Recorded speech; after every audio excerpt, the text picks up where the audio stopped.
Hello, my name's Tom Zaban. I'm the president of Reliable Controls in Victoria, British Columbia, BC. Reliable Controls manufactures building automation equipment that optimize the heating, ventilation, air conditioning, lighting, and security in installed equipment in high performance commercial buildings all around the world. Over 70% of the 100,000 or so devices we manufacture each year is exported to over 40 countries outside of Canada. It is our pleasure to introduce today's session titled The Pros and Cons of Going Digital.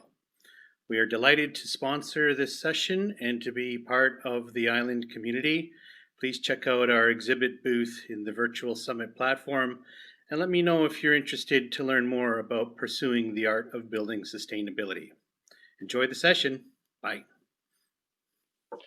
Hello, VIEA Summit 2020. Oh my goodness, we're doing this virtually. For first time ever. I want to take the opportunity to welcome everyone who's coming to Zoom in and watch these sessions. Really looking forward to all of the things that are on deck. And I want to give a real shout out to the VIEA Summit crew for going digital, for reaching out and working with a whole bunch of people to make this thing happen. That in and of itself is quite an accomplishment in these times. We're all facing all sorts of changes with working remotely, figuring out different ways to do our business, deliver our products and services. And so this session is really a big heart of that, a big part of it for sure. Just a little background here on setting the table. We're going to do a few very basic introductions of the panelists. And then we've got an amazing story to share with you from the region. And then we'll just go into some fairly typical Q&A that we would have done live. And from there, we'll have audience a Q&A that can happen through the platform with a Q&A where you can just type in some things. And hopefully that's all going to go well. And everyone's going to enjoy this experience as well as the other sessions that are on deck. So with that said, I think some of you know me from before and previous summits. My name is Graham Truax. I'm the Executive Director at Innovation Island, and I generally work with a lot of tech startups. We've developed a program that we're going to touch on here basically that's working with a whole bunch of companies to get more digital, and that's me. Then we have joining us VIEA Tremaine from Tremaine Media up in Campbell River. And we have Tom Kenoy, who's also a media and digital specialist from the Comox Valley. And then also up Quadra Islands, Campbell River area. We have Cam Peary from Walcan Seafood. And Cam has quite a story to share with us. So let me just go back to Leah, and Leah, if you could just give us a little expanded background on yourself, and we'll just keep her going. Hi, Graham. Thank you for that. My name is Leah Tremaine, and I am from Tremaine Media. I've been in business for 16 years now, providing media and marketing to Vancouver Island and British Columbia. Thanks, Leah. And Tom. Thanks, Graham. My name's Tom Kenoy. I've been in tech for 25 years-ish. I started in New York City and migrated through Vancouver over to Vancouver Island. I've been here about 10 years. I have run Medium Rare Interactive in the Comox Valley for most of those 10 years. Most recently have switched over to being a visual and user experience designer for SecureWorks, cybersecurity company run out of the States, and handed off my my responsibilities with Medium Rare to my very capable partner. Yeah, that's me. Thank you, Tom. And Cam. Yeah, my dad started Walcant Seafood in 1973. I was born in 77, became general manager in 2010 and president in 2014. Thanks. So fantastic. pretty much my whole life to some degree. Very local. Awesome. All right, so just give me a moment while I flip over and share my screen.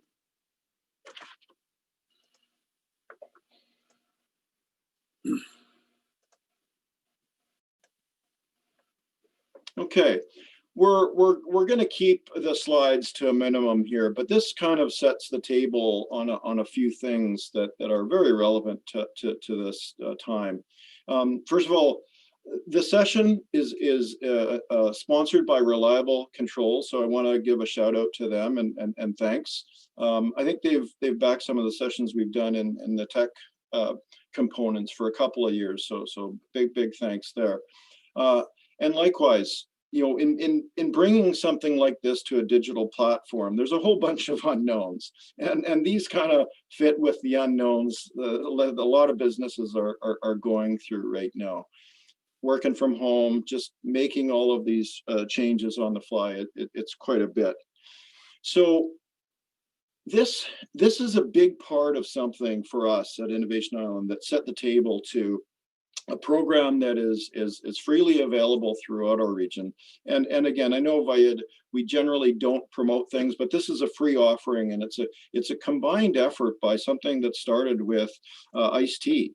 Island Coastal Economic Trust reached out to us and said, hey, you know, what can be done with helping folks to get more digital and go online? And we put together this program that is a backdrop to this particular session.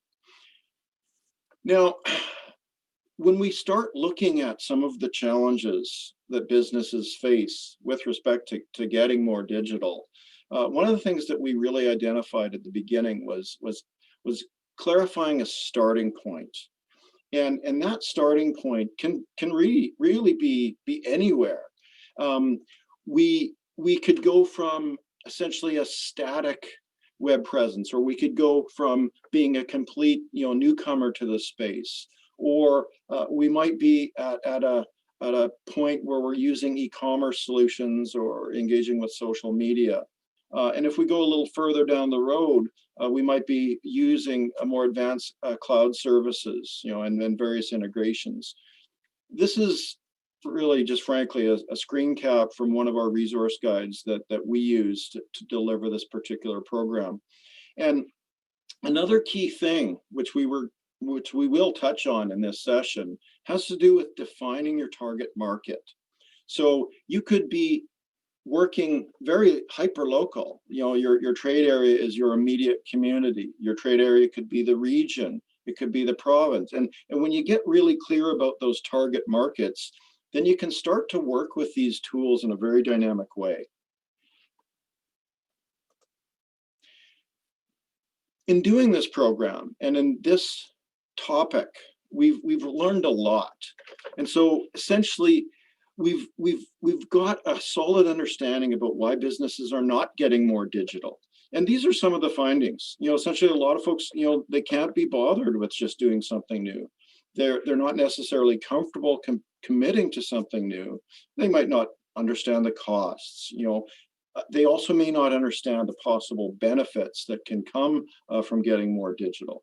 And again, not necessarily having a handle on a starting point. Those are very important things to consider. Now let's talk about the benefits. Well, some of these things are obvious. We hopefully can improve service to customers, efficiency, productivity, profitability, etc. But it also gives us a greater industry awareness to markets that we may not have considered. In a lot of cases, by going digital, we can attract more talent. Folks that are really active in the digital domain are looking for jobs with companies that are doing those sorts of things. And another hidden thing is building more value in your business. You're building enterprise value, perhaps having this be a part of your succession plan.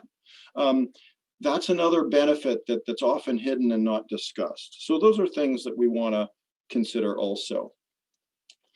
Now, some of you may remember that in one of our Futurescape sessions, we did a couple of those in years past, we talked about Amazon and the Everything Store. And if anyone's read this book, you'll kind of get that Jeff will not stop until this really is the Everything Store. So let's wind that back a little bit. In 1999, many communities across the country were kind of freaking out that Walmart was coming to town. And the world was going to change, and there were a lot of lobbying going on with respect to Walmart. And then along comes Amazon. So in 20 years, this landscape has changed immensely. In 2017, when I first talked about Amazon in the VIEA summit, Amazon was a $500 billion company. Today, they're 1.6 trillion. In 3 years, they've more than tripled. Over the last several months with COVID, they're bigger and better and larger than ever. And so there are significant impacts to consider with respect to Amazon.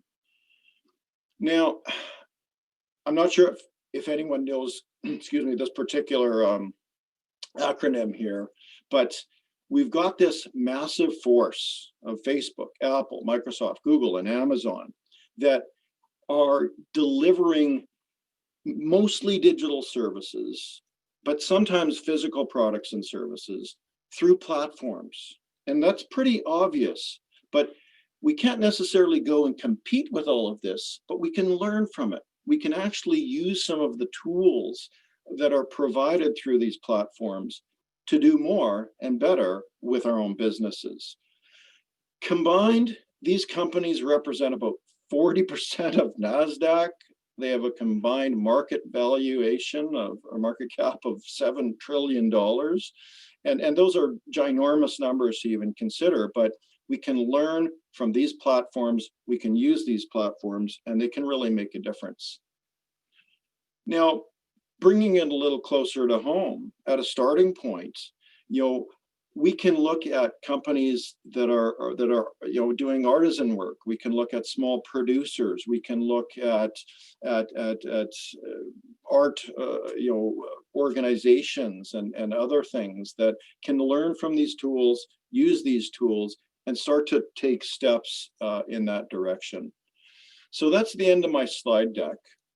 And I want to just shift gears now to start and ask Cam to share his story about getting more digital, how that's working, what you did, and Cam, you've got one heck of a story. Yeah, okay. Well, when it was March, we had finished putting up about a little over $1 million worth of smoked salmon product. We had finished putting up about $2 million worth of sports bait herring. And it was right in March when we suddenly realized, holy crow, COVID's for real. It is going to have far-reaching impacts into our customer base. A lot of things we've invested in for inventory, either we're going to dramatically drop customer base or completely lose them. We'd also invested very heavily in our spot prawn fleet with leasing licenses, doing boat repairs, helping with the acquisition of new vessels. So we already had a lot of money invested in a future of which COVID was not really a variable anyone had considered. Particularly with smoked salmon and sports bait herring, they're both driven very largely by tourism. With sports bait herring being driven by a lot of the sport fishing lodges, and with the smoked salmon being driven by a lot of the duty-free stores in the airport and along the border, a lot of gift stores that are in Victoria, close to where the cruise ships would dock. So they were all things that were very, very concerning for us. And spot prawns are something that are consumed predominantly in restaurants. By the time we got to April, we were in a position where we were looking at our senior management crew, and we were looking at a lot of our senior floor staff, and we're saying, we're going to have to go through layoffs, guys. We don't know what the future holds, but we're going to have to regroup. We need to transition into something new. We don't know what the pivot is next, but we need to find something new. And until we can do that, we don't know what the future holds for a lot of our employees. So as we move towards the end of April, we looked at taking a small amount of money that we had from the Buy BC program, putting up a shoestring budget for a website, and starting doing local distribution through e-commerce. And it was going to be a new way for us of doing business, because it meant that we were going to look to basically people on Quadra Island and Campbell River. If they saw there were products that we were offering, whether it was going to be something like albacore tuna loins, or it was going to be sockeye salmon, whatever it was, they had an opportunity to buy it from there. And we figured we'd go to the senior management staff, and whoever drew the short straw was going to have to drop off half a dozen orders. Lo and behold, we launched on May 8th. And in that first week, we had about 100 orders between Quadra and Campbell River. And we learned very, very quickly, we're on to something. So by the time we had started prawn season, which started in early June, we had expanded into the Comox Valley. By the middle of July, we had expanded into Nanaimo. And then by Labor Day, we had expanded into Victoria.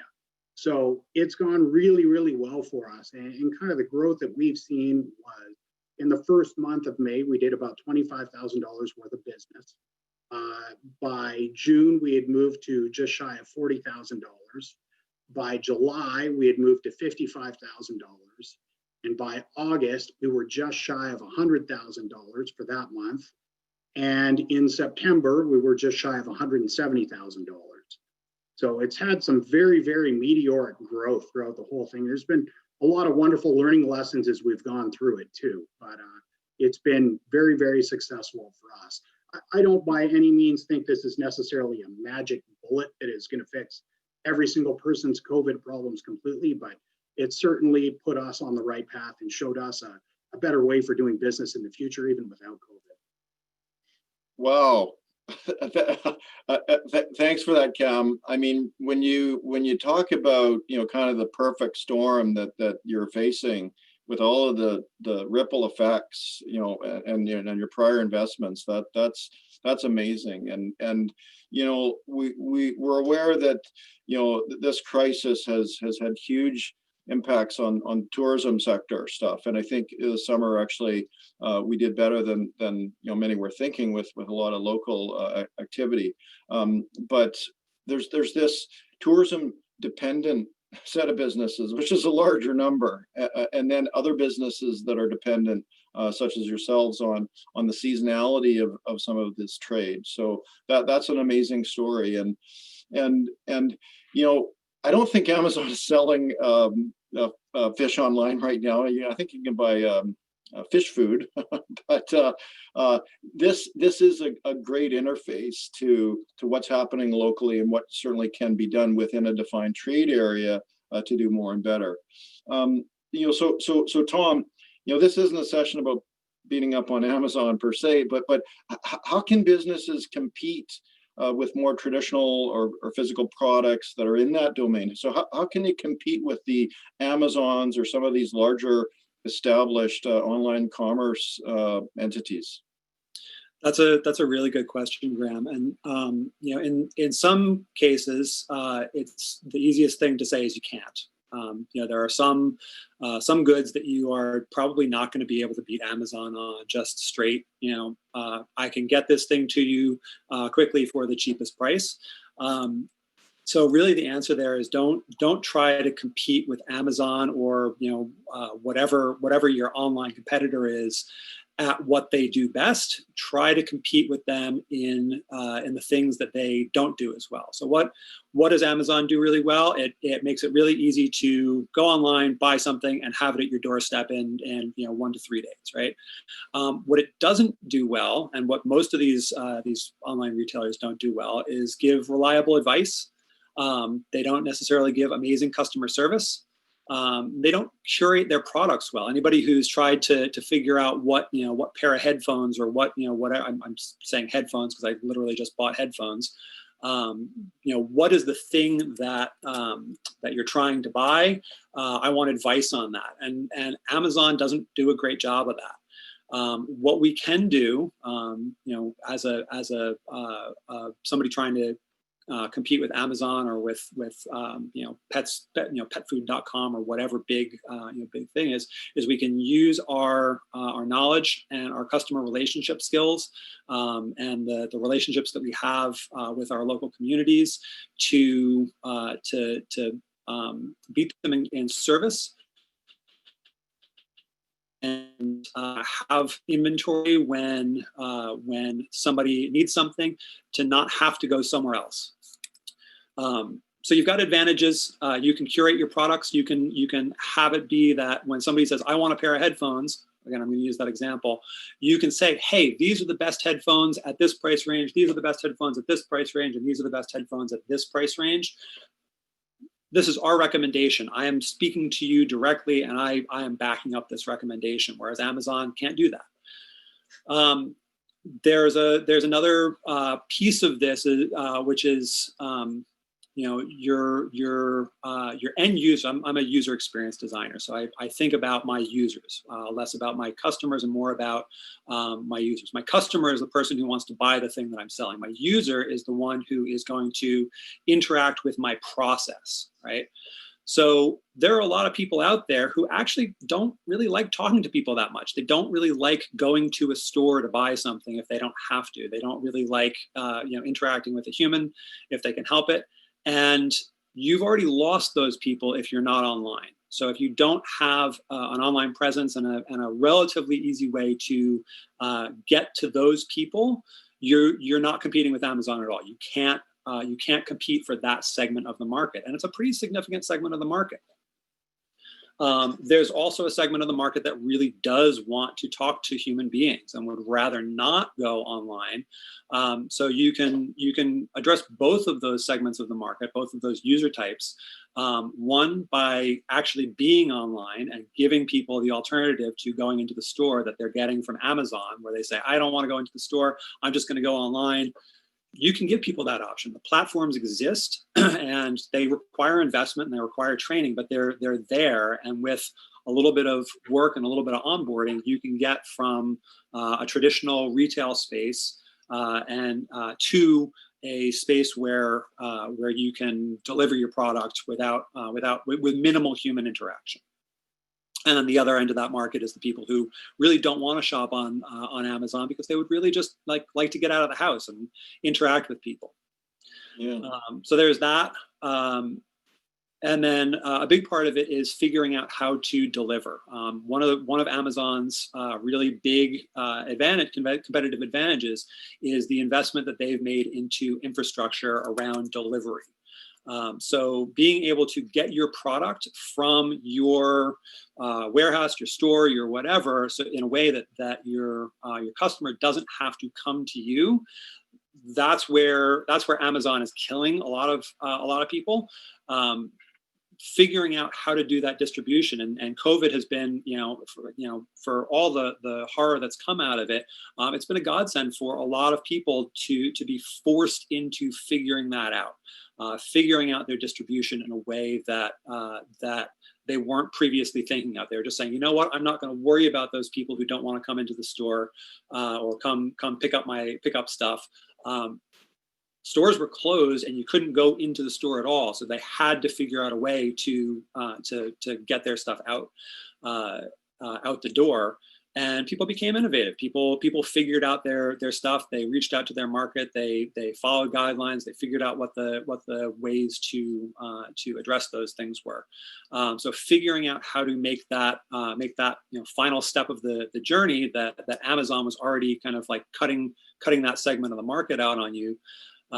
That's really where learning how to compete with Amazon is going to be. If you can make it so that it's not a lot more painful than buying from Amazon, a lot of people are going to choose to buy local. They're going to choose to buy from somebody that they can talk to. They're going to choose to buy something from somebody who, my cousin is the manager of that store, and I want to support that store.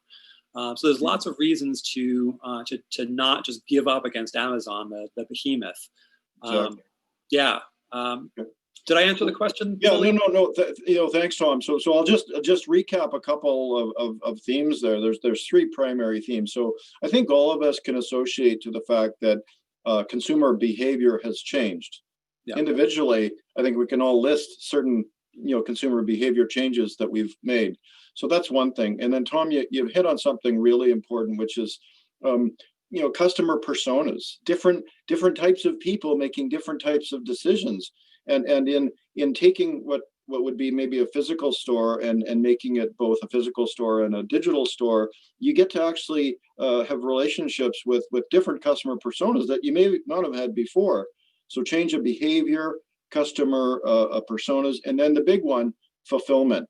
So it's one thing to go online. It's another thing to spin up an e-commerce solution. But then how are you going to get the stuff delivered?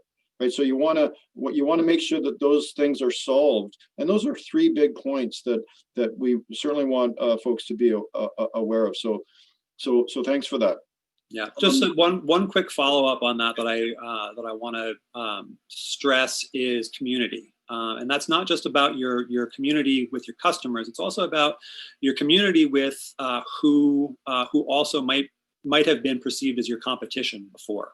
And the idea of co-opetition when you're in a strictly regional space, that guy down the street that sells the same stuff as you is your competition, right? But your competition isn't just the guy down the street anymore. Your competition is actually somebody, in San Francisco or New York running an e-commerce platform that's going to just swoop in and kill both of you. So if you have a situation where, somebody comes into your store and says, I want this thing, you say, well, I usually carry that thing. I don't have it right now. I know you're going to go straight to Amazon next. Why don't I pick up the phone and call my competitor and say, hey, do you have this thing in stock? Can I refer this customer over to you and set up a reciprocal arrangement that way, or maybe some kind of an actual not profit sharing, it's the referral, like an informal referral agreement. So that kind of creativity around your competition isn't necessarily strictly competition. You actually have potentially a synergistic relationship with these people who used to be your straight competition. Yeah, very, very good point. Keeping these dollars as local and regional as possible. So Leah, I touched super briefly in those slides about some of the challenges or hurdles that businesses face in going online or developing more of an online presence. What are some of the things that you've seen that you think are relevant to this conversation? Yeah, it's interesting. I'm gonna list some things that businesses aren't doing or where I see them make mistakes. And we've worked with Cam for a couple of years now, off and on, and I'm going to list these things, and he does all of these things properly and correctly, and that is why he is successful. It is not some magic that happened that he put up a store and then magically people appeared and bought his products. So Cam, this isn't about you. So the first one is the do-it-yourself mentality. There's bosses, there's CEOs that think that they're going to do the digital marketing all by themselves and they're going to figure it out, and they're not delegating. Now, they're working the right side of this is either working with an agency or starting to build that expertise in-house, or a combination of both until you have that expertise in-house and you're doing it yourself.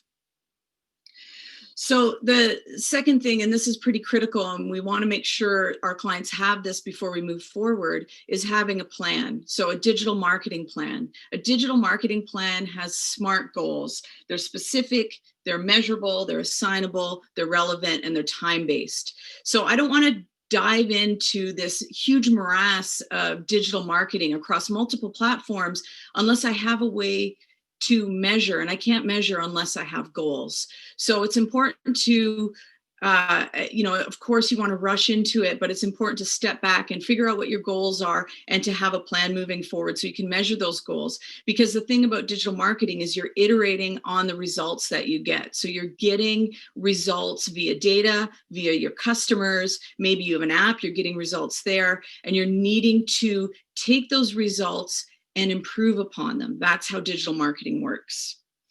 So part of that collecting of data, if you're not collecting data, if you're online and you're not looking at the results that you're getting, you're not improving. So collecting data, it's just as important to be listening to your customers and responding to your customers and engaging with your customers. And we do this when somebody walks into a store, and we do this online as well. This isn't a hard sell scenario. This isn't a hard sell environment. We have to do this with humans in mind.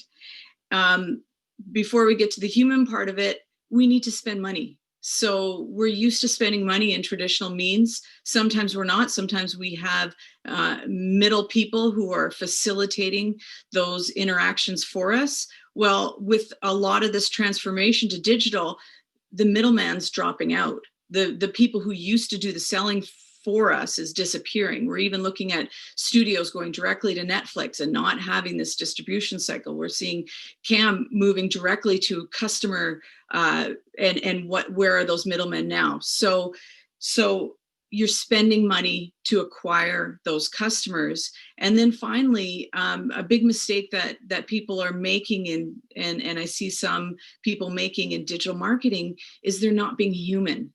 Now more than ever, we need people to show up as human beings. People are feeling isolated. Some people are feeling scared. And it's in this time that we need to show up with services and products that make our customers feel supported. And we're doing that in a way that's human. And I'll touch on more of that in my final statements.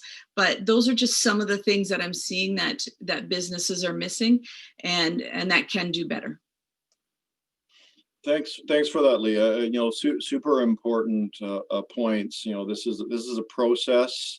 Clearly, when we think of what's being done online and what can be done online, our ability to collect specific data is different. In a lot of cases, it's quite superior to what happens in the physical world.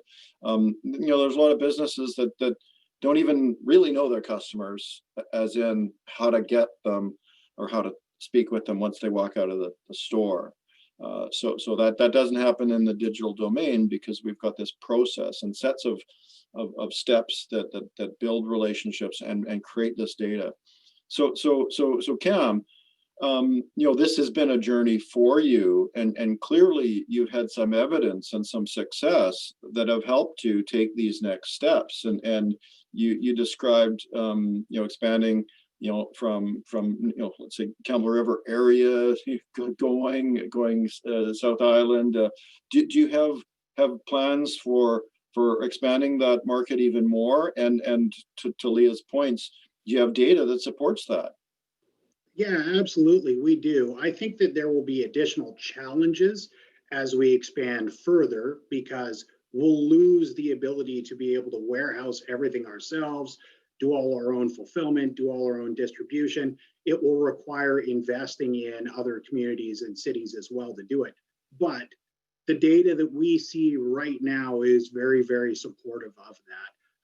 And basically, the crux of it would be if we dealt with a very large distributor, without naming any names, and we went to some of the big box stores in Canada and we tried to offer the same kind of program direct into retail, what you would need to sacrifice there is about 65% margin to go to that distributor in that big box store.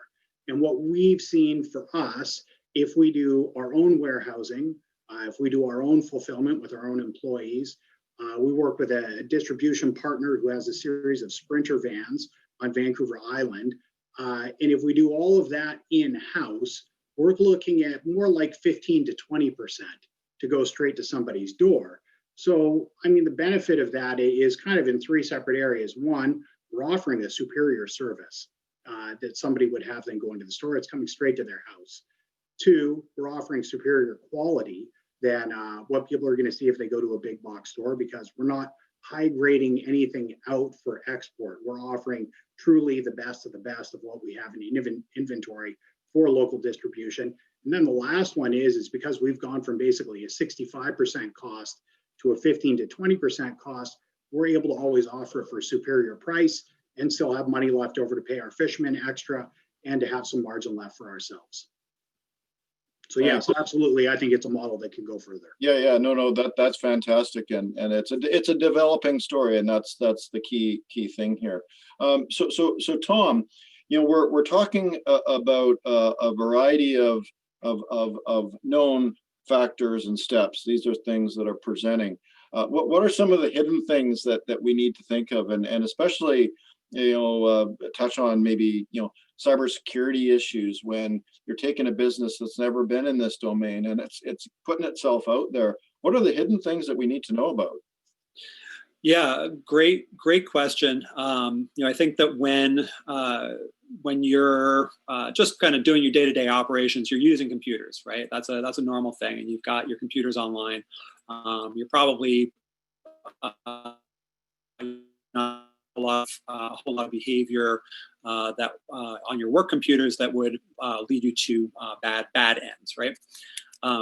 For cybersecurity, there's a lot of unknowns. If anybody's familiar with the Dunning-Kruger curve, that's the thing where you know a little bit, and then as soon as you know a little bit, you think you know a lot, and then realize as you learn more that you actually knew very little, and then gradually learn more and more and more and more. This is one of those areas. Cybersecurity is one of those areas where people don't really know how much they don't know when they get started in this realm. I'm going to offer a disclaimer. I work for SecureWorks, which is a large cybersecurity firm based out of the States. I am not here officially as part of SecureWorks. I'm here just on my own. So I have to offer the disclaimer that my opinions here are my own. They do not reflect my employer. But I'm gonna go forth anyway, because I do know some stuff about cybersecurity. I've been in this space for a long time.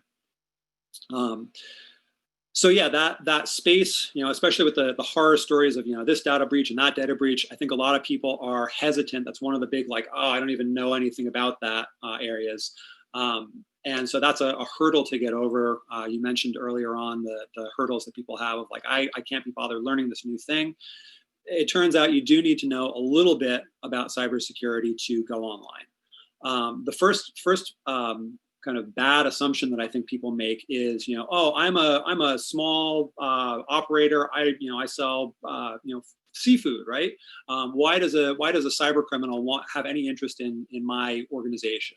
And chances are they don't actually have any direct interest in your organization. They're not looking to steal cookies from the local bakery. What they're looking for is any opportunity into any compromisable computer system. It's not personal. It's not about you, most likely. It's almost definitely not about you. It's about any window into any compromisable security system, because cyber criminals have 100 different ways they can leverage a computer to do bad things with. And that ranges from everything from putting in a keylogger and stealing credit card information as you log into your bank account, to trying to install malware on your system, to installing cryptocurrency miners. If somebody can put in a cryptocurrency miner, suddenly you've got your computer and your fans are going on really high. Your computer is processing really hard. You're like, all I'm doing is surfing the internet. It turns out maybe you have a cryptocurrency miner dumped onto your computer. There are a million different ways that a cyber criminal can attack your computer that have nothing to do with who you are. So the first thing to be aware. Tom, I'm gonna have to cut you off on that one, because we're getting a little short of time, and these are pretty heady topics. So sorry about that. No worries.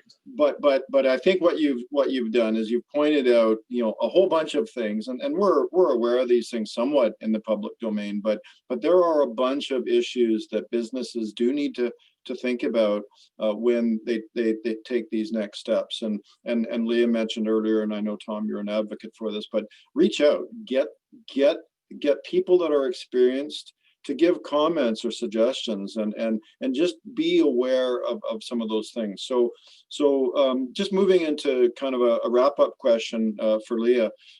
You've talked about digital marketing and entering these spaces.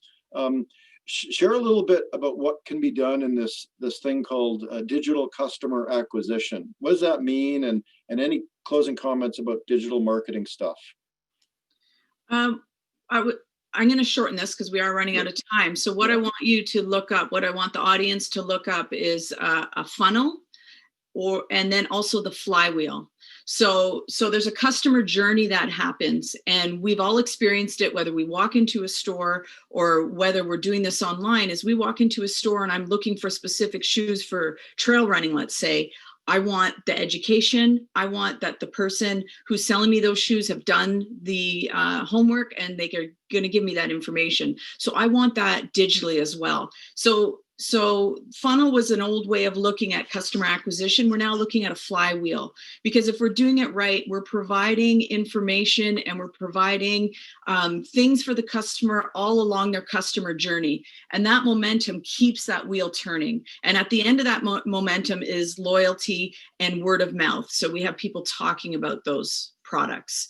I'm going to skip right to the end of that journey, which is delight. We want to delight our customers. Now, we don't want friction. If I'm walking into your store and nobody's helping me and nobody has good information, that's friction. I likely won't come back. The same is with the digital acquisition. If there's friction to my purchase, and if there's no delight, if there's no information, then I'm going to move on, and I'm going to actually probably make your business worse. If I'm really angry about it, I'll talk about it.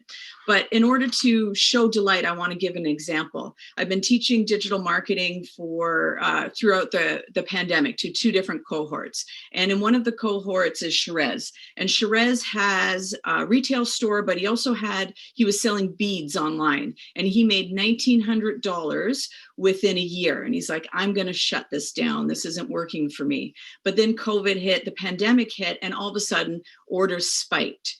Now, he could have just made sure things were there and made sure that they sold, but instead he went up a level to delight his customers. So he provided free masks. He provided handwritten notes. He found out where WestJet got their cookies from and ordered those same cookies. So when I opened a package of beads, I got a cookie, I got a handwritten note, I got a mask. And as a customer, I felt taken care of. I was delighted. I was enthralled. And I talked about it to everybody I knew. So that was March. In 5 months, from going $1,900 in a year, he went to $75,000 in 5 months. He had his grandmother working there, his mother, his teenagers. So it's another success story, much like Cam's, where it's not magic. People are working their butts off to make sure that their customer experience is top notch, and that people continue to talk about that after they're through that flywheel, and that keeps that wheel going. So customer acquisition doesn't have to be cold and digital like people might think it is. It is warm, it is human, and it does involve touch points all along the way of a customer journey. And that's what I'm trying to create with my clients, to make sure that that's reflected in what they do. And that can equal success, that equals success for our community, that equals success for our local businesses, and thus success for the island. Awesome. So again, Leah, you're hitting on themes that I think people can associate with, like delighting customers. If you're proud and you're happy and you love your products and services, let them shine. And Cam, you're doing that with your products. I mean, people love seafood. We love seafood on the island here, especially, and you're now giving the back end to that experience and delivering the products in a new and creative way. So just Cam, just within you got 60 seconds, any summary thoughts on this discussion, or again, congratulations on your own journey? Oh, thank you very much. Yeah, I think kind of my summary thoughts would be, number one, no one knows how long COVID is going to last. And if you feel like you can stay safe doing the same way you've run your business for however many years you've been doing it and you don't need to pivot, congratulations. You're probably one of the few. If you feel like you've had some negative impacts, my advice would be measure this very carefully, reach out to other people. What we spent some time doing was we actually went back and we were researching companies that survived the Great Depression. What kind of pivots did they make? And that was some of the impetus for us to look at it moving into selling locally and through a digital platform. Don't be afraid to take risks right now. I think doing nothing is a bigger risk than doing something. And there are professionals out there who can guide you on your way. That would be my advice. Reach out, look at what other people are doing that's working, see if you can figure out how to do it yourself too.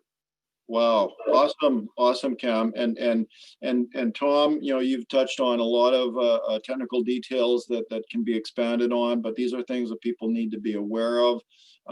Leah, thank you again, and we look forward to some Q&A in the next step of this session, and congrats to VIEA for going digital.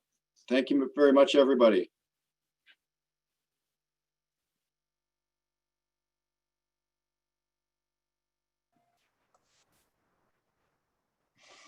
All right, thank you everybody for coming in and attending, and Tom and Cam and Leah.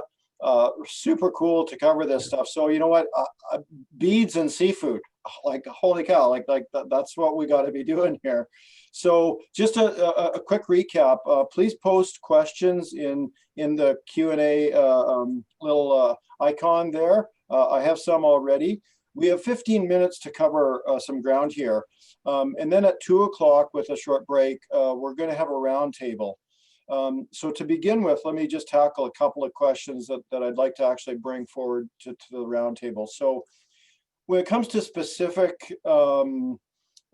platforms or products or specific technology, the short answer is it depends. So we've had several questions about, you know, specific things like that. But bring that to the roundtable and we'll do the best we can as a panel to answer those things. Likewise, there's some issues surrounding taxation and stuff like that. Again, it depends on certain things. So things of that nature we can roundtable. But I've also had a few questions surrounding distribution, delivery, fulfillment. These are vital. You know, if we can't get the goods to the customers in an efficient way, you know, then it might be all for naught. Now, I know on the island there are several entities, you know, organizations trying to solve for that and create new business models with respect to these new demands and opportunities. We've got two examples where businesses might be selling things online and having people come to the store to pick it up, you know, and then, you know, businesses that are doing the full solution. We really encourage businesses to look at the full solution because you're going to get more customers when you offer that full solution. So let me just flip to a couple of other questions here, and sorry, but we've got to take these through the platform here. Where is Cam? So Cam, where are you? You've got me. I'm here. If you got me on the video too. Well, we mean geographically. Geographically, yeah. So geographically, I'm in Campbell River, and we are on teeny tiny Quadra Island for all our processing. So for us, I mean, distribution was a bit of a trick for us to get all that figured out. But yeah, we're pretty lucky to have some of the partners we did. Right, for sure. And you know, you've expanded your distribution for sure. Yeah. Another just a broad question here, you know, are there proven examples for successfully, you know, taking a business online and then going digital? Yes, no, maybe. You know, unfortunately, a lot of these types of questions really comes down to, you know, it depends. And why does it depend? It depends on some really fundamental things. What is your target market? What customers are you trying to serve? That you can identify or maybe aspire to. And then nextly, what's your target, like your trade area? So like, for instance, Cam, you had a specific and I'd argue a finite territory that is now expanding in a fairly logical way. And you mentioned that, geez, if we take this to the Lower Mainland, we got a few other things to figure out. But that is important with respect to how you can target market and how you can set objectives and look at tools that will help you to do that. Versus if we go to this macro Amazon thing and we say, well, I want to take over the world and I want to be the everything store.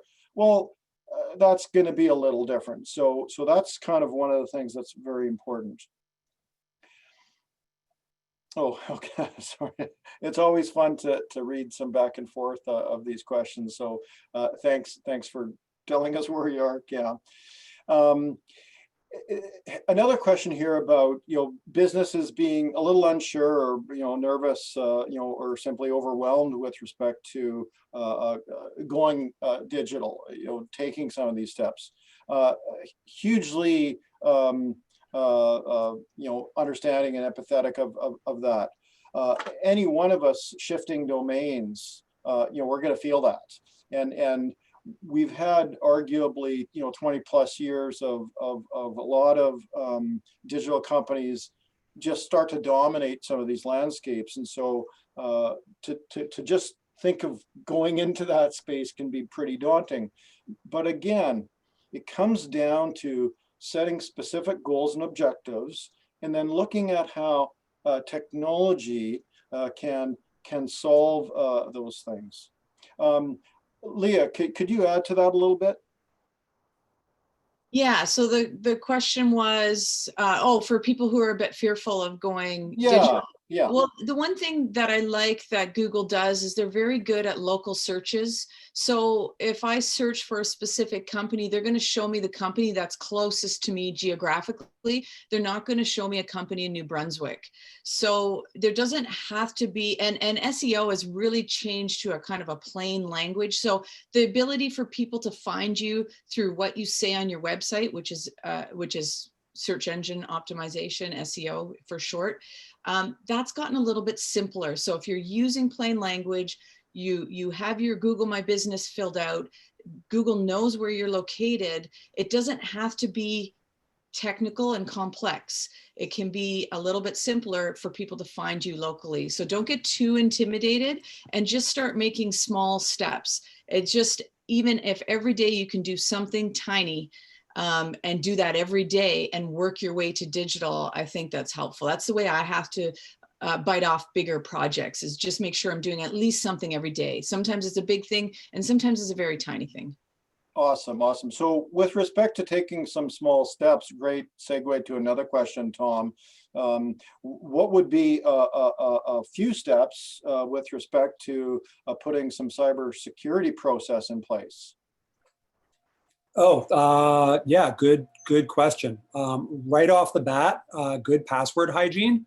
One of the, even today in 2020, one of the easiest mistakes to make is to think, I have a password and I'm going to use that password all over the place. And it's a really strong password. If one of your systems is breached and that password is reused, turns out all of your systems are breached. So password hygiene is a really important thing.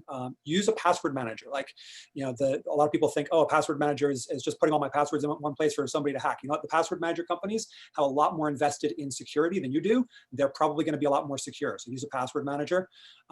Keep all of your software up to date, especially if you have a website that isn't on a Shopify handles all of the updates. If you're on like a WordPress or a Magento shopping cart website, make sure that you have all of your stuff kept up to date, all of your server software, and don't try to do that yourself. Outsource that.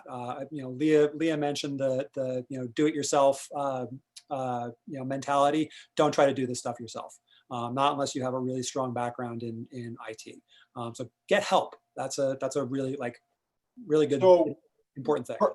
thanks, Tom, and perfect segue. And sorry if there's a little hiccup with the connectivity there, but perfect segue. So a question surrounding, what decisions, what level of quality do we need to aspire to in going online? Because there's a lot of sites that are a bit dated and navigation isn't that easy, whereas other sites seem to be quite smooth and beautiful. Here's the key thing with that. We refer to this in the deck. The starting point is today. The starting point is not like 1999, or early 2000s. And so the bar is a lot higher. Consumers have an expectation that is much higher. And so therefore, to your point, Tom, and we're just saying this because these are best practices, you actually do want professional level services to get put in play one way or another. In some cases, there's small investments that you're going to need to make. In other cases, you might just put in a ton of time to learn some stuff, or you might use third-party solutions. But that starting point and where the bar is at, you need to pay attention to that because everybody else is not. Okay, Tom, are you still with us there? Okay. Yeah, are you able to hear me? Yeah, no, that's great. Thank you very, very much. So another thing that I think ties to stuff that we've talked about and weaves into some of these businesses is that we have our own consumer behavior changes, and we have consumer behavior changes within our respective marketplaces. Each and every week, we're seeing that those things are going to be with us for a while. And so we can now start to do a little bit of forecasting on how to address that.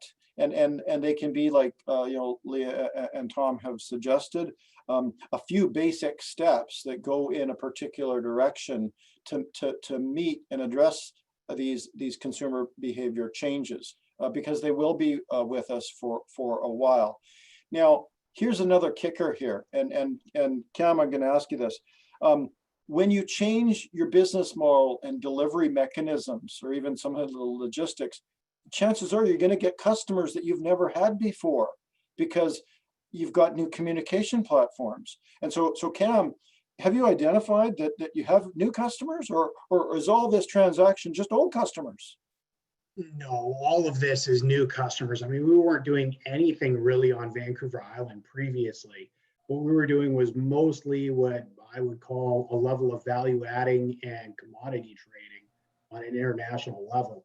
So for us, when we decided to do local distribution, we went from having, for example, on spot prawns, where normally we'd produce somewhere around maybe 500,000 pounds a year, we went from having maybe 12 customers to, I think the last time I looked, we had 3,000. So yeah, it's huge growth in that area, and every single one of them is a person who you can email and say, hey, were you happy with this? If you tried this recipe, here's another great thing to try out. So it's been a huge following. It's great.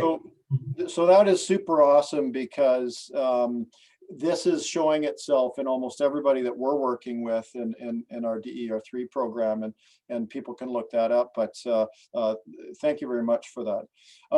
So I'm just going to shift into a wrap up here, and I just want to remind everybody that we're going to do a session at 2:00, which we're calling a roundtable, where we can do a deeper dive on any questions that haven't been addressed, or new questions, and that'll be a little bit more dynamic. So want to just thank the panelists and acknowledge and mention that you're going to get a package from St. John's Cannery and Smokehouse, and I want to again thank Reliable Controls.